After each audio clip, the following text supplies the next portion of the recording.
We were just put under a dust storm warning. We got wind gusts up to 50 miles per hour out here. Hey guys, welcome back to the channel. I'm Steve. I'm Ashley. I'm Kayla. I'm Riley. Tango's back at the camper. This week we're checking out the Wilcox, Arizona area. We stopped here for a few days as we continue our journey west towards the Grand Canyon. Right now we're going to check out a national monument.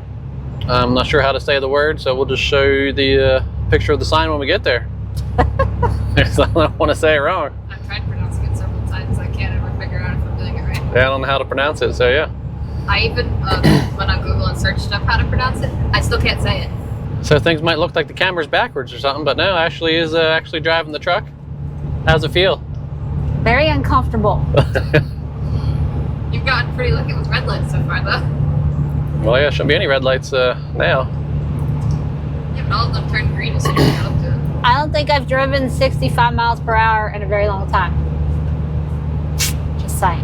Well, since we sold the house and your van and went full time, this is what, the first time you drove since in about 4 months?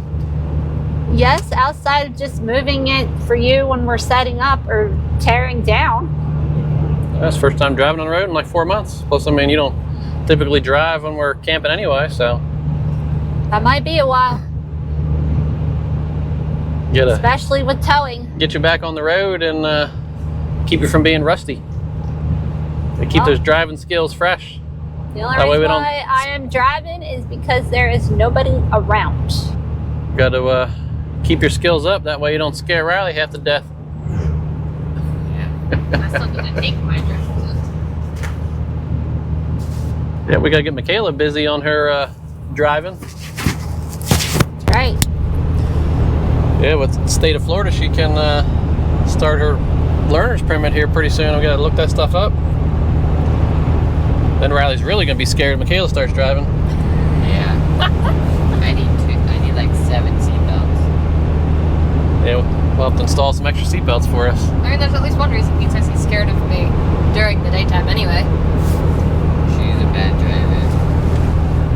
Thanks. Well, you don't know. She hasn't driven. I've seen her drive a go-kart. Well, she goes slow. She's a bad driver. My hand's cramping up already. Don't grip the wheel that hard. But anyway, keep following along and we'll see what kind of adventures we get into.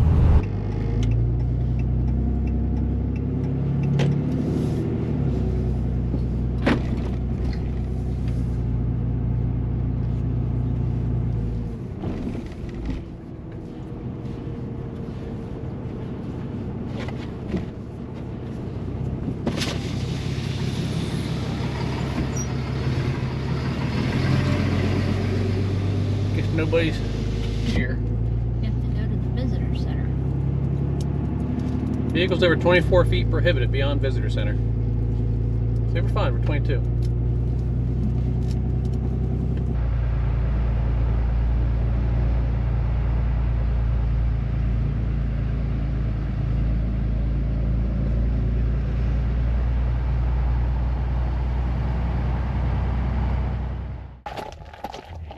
So we're here at the Sugarloaf Trail. It's supposed to be a 0.9 mile trail.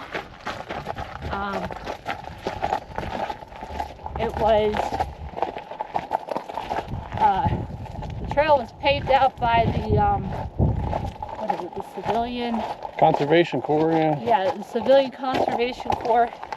I was reading the sign. It says that there's a tunnel up here that we're going to go through, and there's also a fire watch building that they also built. Is that the one on top of the mountain we saw? Yeah, I don't remember what the year was though. But all I know is it's cold. It's a very narrow trail that takes you along the edge of the mountain up here. You said the last part of it's what? The last 0.2 miles is supposed to be steep, and you're supposed to be careful with like loose rocks and boulders as you go up.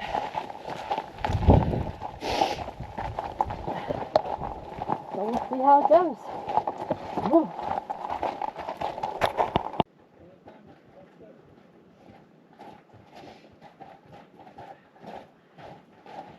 Imagine digging this thing out, bud.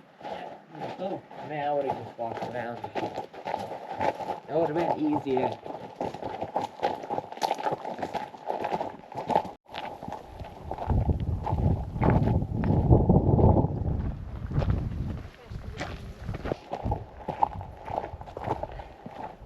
We're coming. Oh, there's a rock there. Pay attention. We made it. Look at you. It's hard to believe it's started down there. What's that other? Old fire watchtower. Got a well pump for the sink. There's a little mechanism for giving the direction to point out where you see smoke from. Got some nice views. See the thing in the middle of the circle? Yes. That's how they would get their cardinal direction. So if you see smoke off in a direction, you turn that thing and you look through it, and it tells you what compass direction it is. All right, now sitting here at this beautiful view, we're going to try out some prickly pear cactus candy, jelly candies. Alright. Cheers! Yeah. Cheers! I took a bigger bite than Tastes like candy. It's good flavor. Prickly Why pear. does it taste like cranberry? But the type of candy reminds me of something I'd have at my grandmother's house. Tastes like cranberry sauce. Yep, not a big fan. Tastes like cranberry sauce. I'll eat it. Lots of sugar. It just tastes Pretty like good. sugar-coated cranberry sauce. I liked it. Mom? What's it worth? $5? That was okay. No. Not a big fan though. That cost $5. Jeez, it's like $1.25 a piece. Only 4 pieces in there. Riley, We could have bought a big one. doesn't look like you like it. That look on your face. I'm cold. You're cold. Michaela, you like it? I'm gonna get a sweatshirt. I'm savoring it, so yeah. She's savoring it. Mine. Sounds like we got mixed reviews. We were just put under a dust storm warning. We got wind gusts up to 50 miles per hour out here.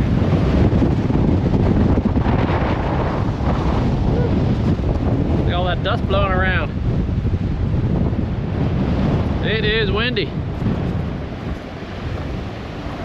Right over here next to I-10. Hope none of these trucks or campers driving by blow over.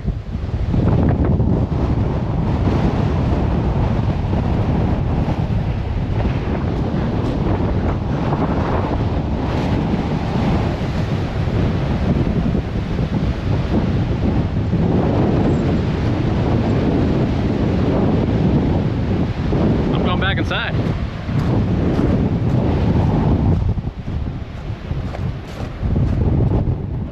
Make sure you hold on to the door. It's windy out there. Yeah. I can see that. Whew.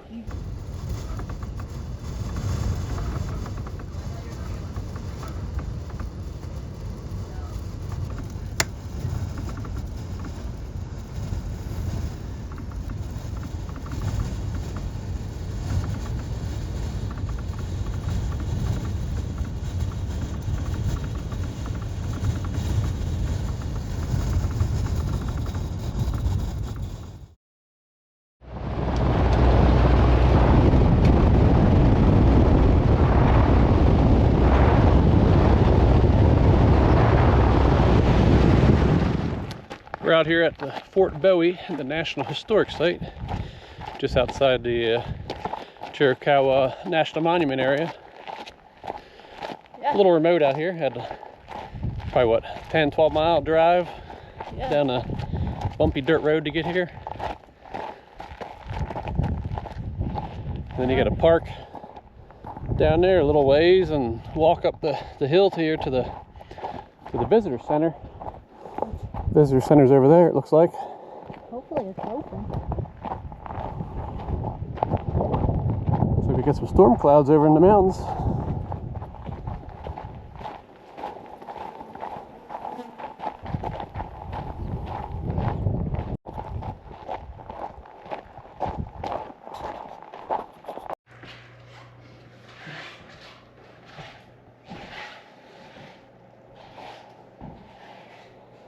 There's Geronimo.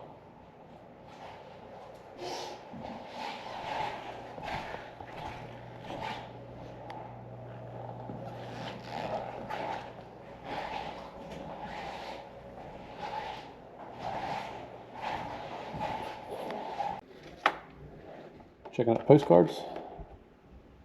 Yeah, I'm trying to figure out which ones to get. Yeah. If you guys be interested in getting postcards from us, let us know. Yeah. Maybe we'll have to Those guys look a little scary. we'll have to send you one from our travels.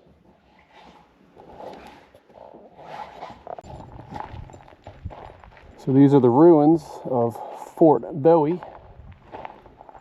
It was an army fort, or outpost, I guess, that was built during America's longest war with the Apache Indians, which lasted about 25 years. I guess at its height, this place had about 300 soldiers stationed here. This is all that's left. Over there's the visitor center we were just in. This fort was built by a column from California.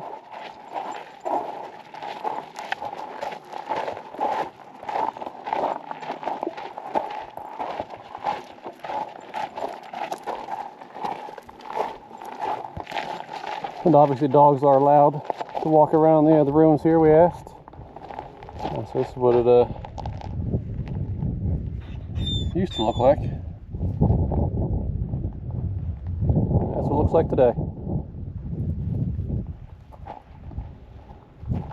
Yep, dogs have to be on the leash, but you're allowed to bring your pups with you and walk around the trails around the ruins here. Soldiers weren't just like standing guard protecting the fort, they were also the mail carriers in the area, transporting the mail from soldier to soldier, and I guess Probably from here to the end of town. yeah. They're protecting the main route between Tucson and El Paso. Looks like this was probably a nicer building, it's all stone and mortar. Well, of course, Officers' quarters. the command and officers' quarters, so yeah. That's why it was so nice.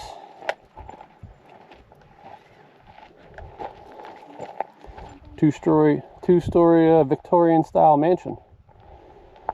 1884 for about $4,000. It's all cost to build. That'd be like millionaire status now. Yeah.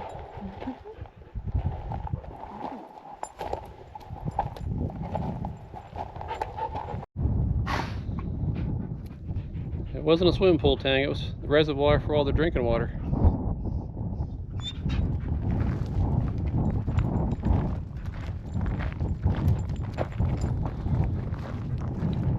Pretty cool to build all this out in the middle of nowhere.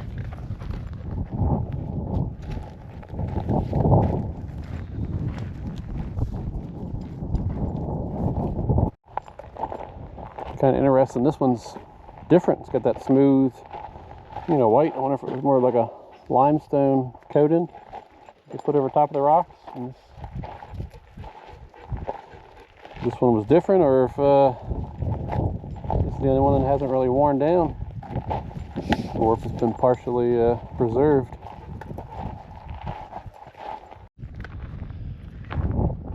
This was the powder magazine where they stored all the gunpowder for the guns and cannons, if they had cannons out here. I'm sure they did. Don't drop the cigarette in there, go boom. Right. Well, answers that question. They did have cannons. Little guy. Do you guys have any questions? 1863. Okay. Well, take in, that's true. Yeah. This So we were talking to one of the volunteers that work here in the white building, the one with the white plaster on it. Is something that they're trying for preservation. It doesn't absorb the sun as much as the darker, you know, the browns and the tans that a lot of the ruins are. Yeah, they're working on a couple of them right now, but we were told that because of the staffing, it's kind of taking a little bit longer than they would expect it to take. Yeah, staffing, and then you not just let anybody in to do it. You got to be trained in the historical preservation, so finding the right people to do the job is difficult. There's two ways to get up here. You can drive the road and get to the parking lot, or there's also a spot where you can hike 1.5 miles in from a parking lot, basically through the Apache Pass on the other side of the visitor center. So it'd be 1.5 miles in and then 1.5 miles back out. Which for some might be easier.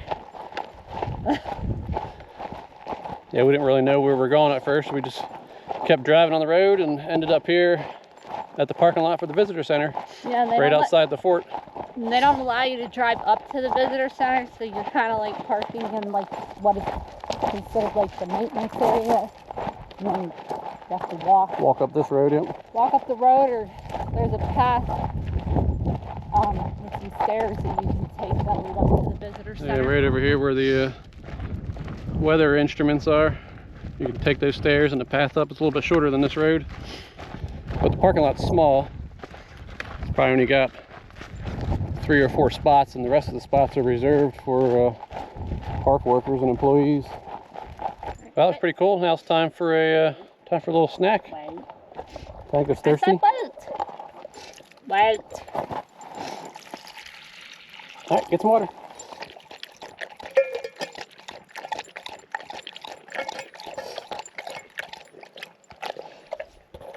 You're messy with your water. Like sandwich. Time for a snack. Well, time for lunch, not a snack.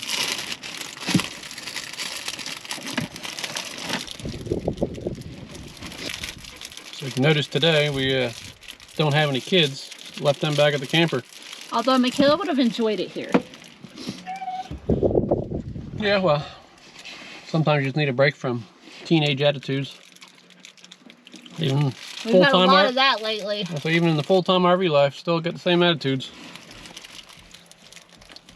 In a smaller space. So we decided to bring Tango with us today instead. Yeah, he doesn't complain as much. You guys that travel, RV, and you have kids, let us know your thoughts and some comments on how you deal with teenage attitudes on the road. Yep. And how you deal with electronics, because that seems to be where the attitudes are coming from right now. Are you eyeing up my peanut butter and jelly? Yep. He said you get food and I don't. Try not to make a mess in the truck. I think we have wipes in here. There you go, one little bite. Don't make a mess. Okay, Dad. Well, you can't make a mess because it's gone in 0.3 seconds. Where are we heading to next, dear? We got that National Forest nearby, right? How do you say it? Coronado? Something like that. We'll go drive over there and check that out while we're here. You want a turkey bite? I think that was 0.2 seconds ago. Yeah, this here is the parking center for the trailhead. It's the only place that has a bathroom. And then, plenty of parking, probably for, 15, 20 cars or so. And then it's a 1.5 mile hike one way through the Apache Pass to Fort Bowie, and then it's a 1.5 mile hike back. Well, we made it to the Coronado National Forest area. We probably went, 5 or 6 miles down a really bumpy road. Yep, and now we're on gravel. Now it's on a bumpy gravel road, so I'm not sure how much further we're gonna go. This is just a national forest recreation area, so there's no facilities as far as I know out here. It's just a place to come and explore.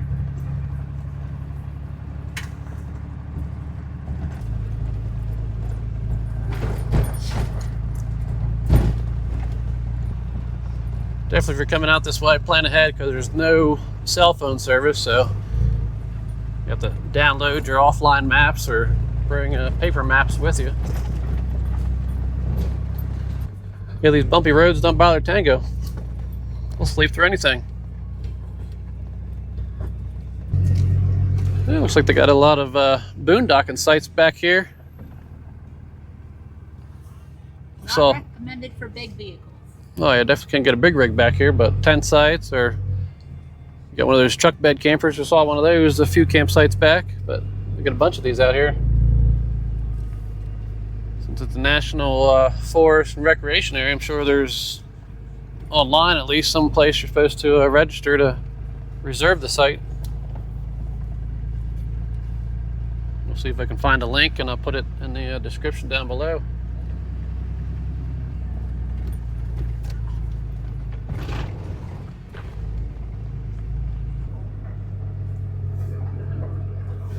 Some mule deer.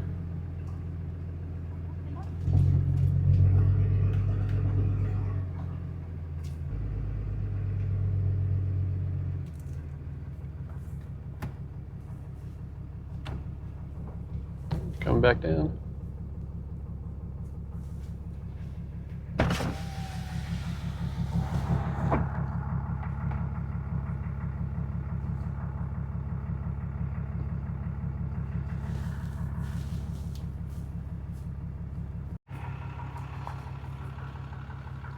Not sure you can see on the video, but getting up here to the higher elevations and now it's snowing.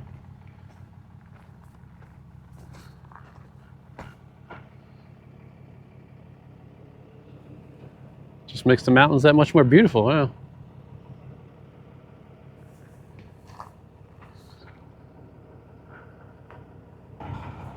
Snowing in the mountains. We're driving up this little road heading towards Pine Canyon. Not sure what's up there.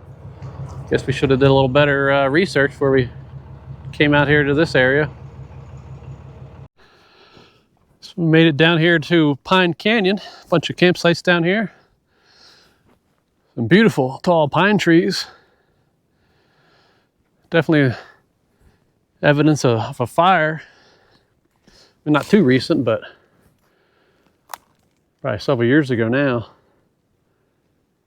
Just crazy how thick this bark is on these pine trees.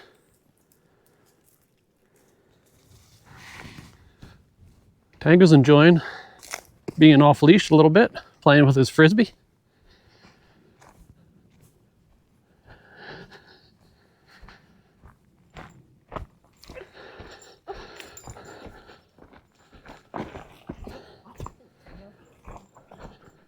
Unfortunately, all the snow stopped.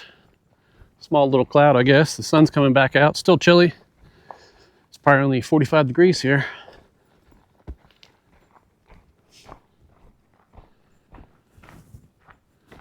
Definitely not what I was expecting to find in Arizona. Or at least the southern portion of Arizona. Higher elevations in the mountains bring different climates. Tango. Hey, Tango. Come on. Back here.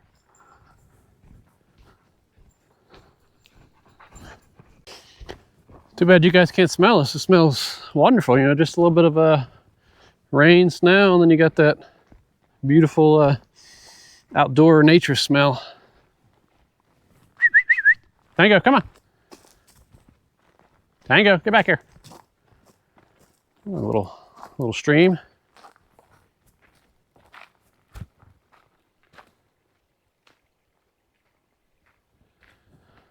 Should have brought the tent with us. We could have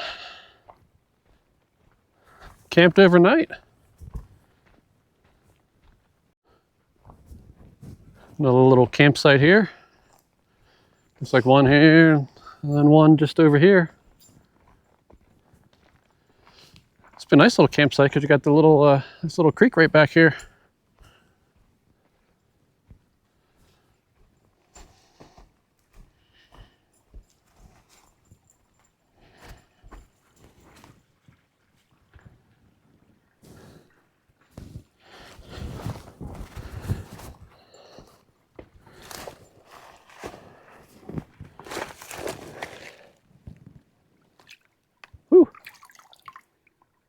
Definitely some cold mountain water.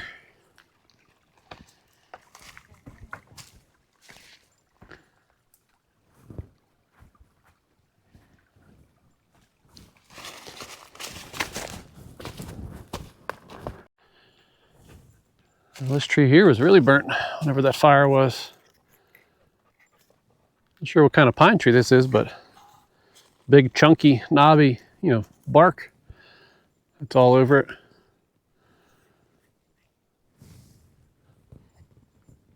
And they're pretty tall. These trees are probably 50 or 60 feet. What do you think, Tango?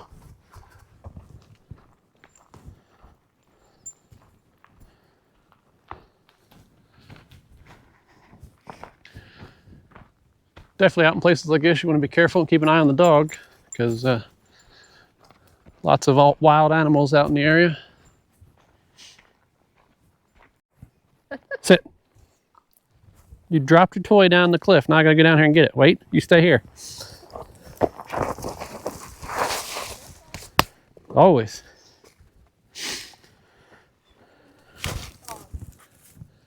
Really? Why you gotta throw it all the way down here? Ready, go. Go. I don't know if you can see it, but these rocks are really cool here. Let me see the camera. And all this is formed from volcanic activity millions of years ago, but I mean the different lines, the way that, it's just formed in almost layers, I guess, is pretty cool, because it's not straight, they're all curvy.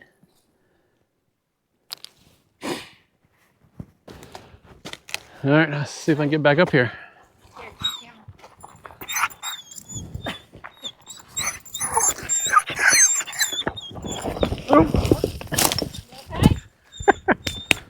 Don't you try going up over there. Don't step on that rock, it moved.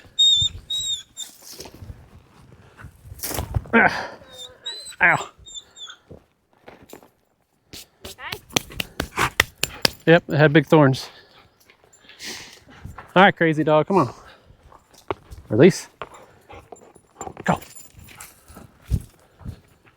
You turned too late. All right, release. Go. There you go, good catch.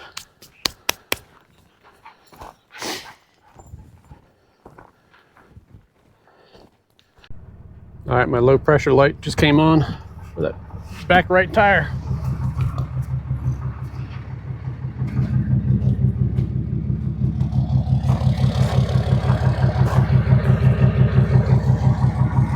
Looks a little low, but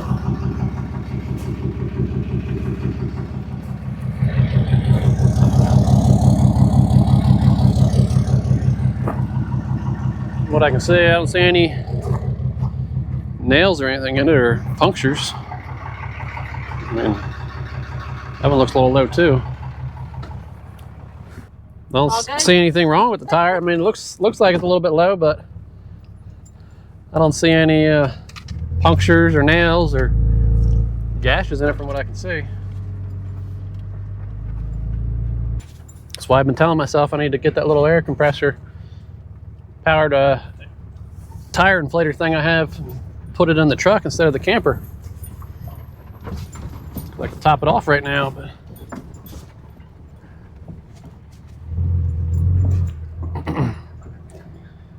keep an eye on it, and hopefully we can make it back to the campground, which is a good distance away. Very good distance away. Well, I probably got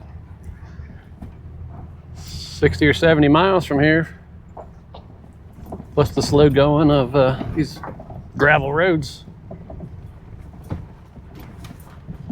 So we'll see. Well, we made it off that road that went up to the Pine Canyon, campsites area. We're still same number, 59. So I think maybe it could be the bad sensor, because a couple weeks ago it also said 254, and I'm pretty sure it wasn't 254 psi. So far so good. Not sure why I didn't think about it sooner. Why don't I check the actual air pressure?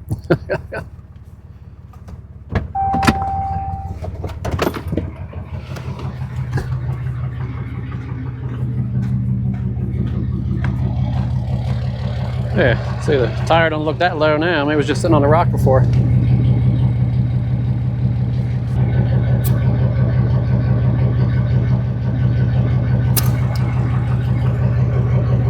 I mean, it's a little low. It's like 65, but it's definitely not 59. So I'll take the few extra PSI. It's gotta be somebody's Thanksgiving if they get a hold of it. Be my Thanksgiving, yeah. There's a little Jake. Oh, there's some up there. Look at that nice sized bird. Oh, there he goes. Oh, putting up his tail feathers. The ladies must be around. It's pretty cool seeing a big tom like that. Wish I would have seen one like that when I was hunting.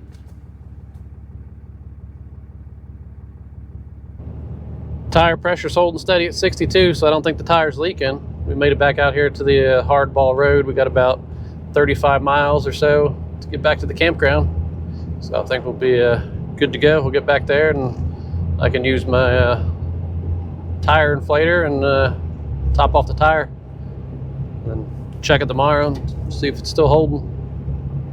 Well, we made it back to the camper. Perfectly fine.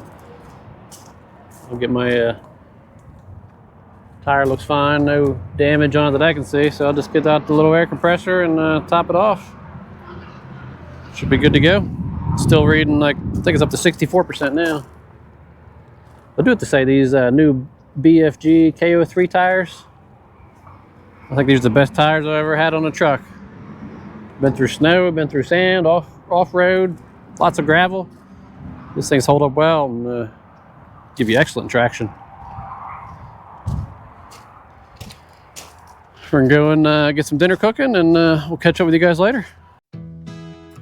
Thanks for watching this week's video.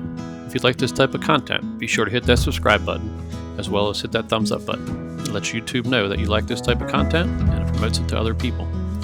Be sure to click on the link above to check out some of our other content and videos. We'll see you next week.